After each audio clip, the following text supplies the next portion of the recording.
Alors qu'on voit des images qui ont été présentées hier dans une conférence de presse à la Maison-Blanche, Raphaël, par Caroline Leavitt, la porte-parole de la Maison-Blanche. Et ça ressemble à l'Arc de Triomphe à Paris, mais non.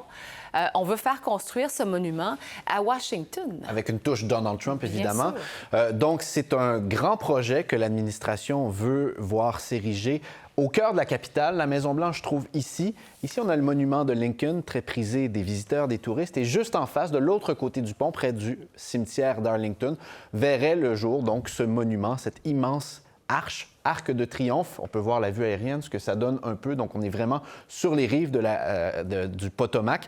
Et donc, ce que veut faire l'administration, c'est donc bâtir ce projet qui est assez ambitieux.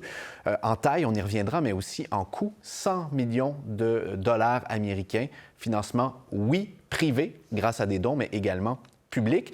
Et vous parliez, Catherine, de la ressemblance avec l'Arc de Triomphe à Paris. Mais Donald Trump s'y était rendu pour une cérémonie du Jour du souvenir en 2018. Il semble qu'il ait eu l'idée à partir de ce moment-là.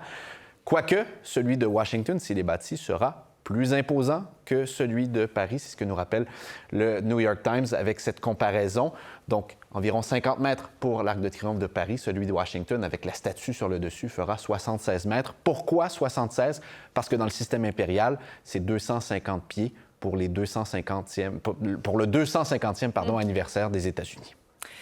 Et si on parle de sa fameuse salle de bal, la construction est toujours contestée devant les tribunaux, Raphaël? Oui, c'est un autre grand projet. Évidemment, on avait vu l'aile est de la Maison-Blanche être détruite. Et là, ça a été contesté devant les tribunaux. Il y a un juge en première instance qui a dit « Le président doit demander l'aval au Congrès ». Finalement, il y a une deuxième instance qui a dit « Écoutez, on peut laisser les travaux se poursuivre jusqu'au 17 avril, puis on va demander plus de clarification sur la décision du juge en première instance. » Et donc, devant les tribunaux, il y a l'administration Trump qui a fait valoir d'autres arguments. Et on ne parle plus seulement d'une belle salle de bal de plusieurs centaines de millions de dollars.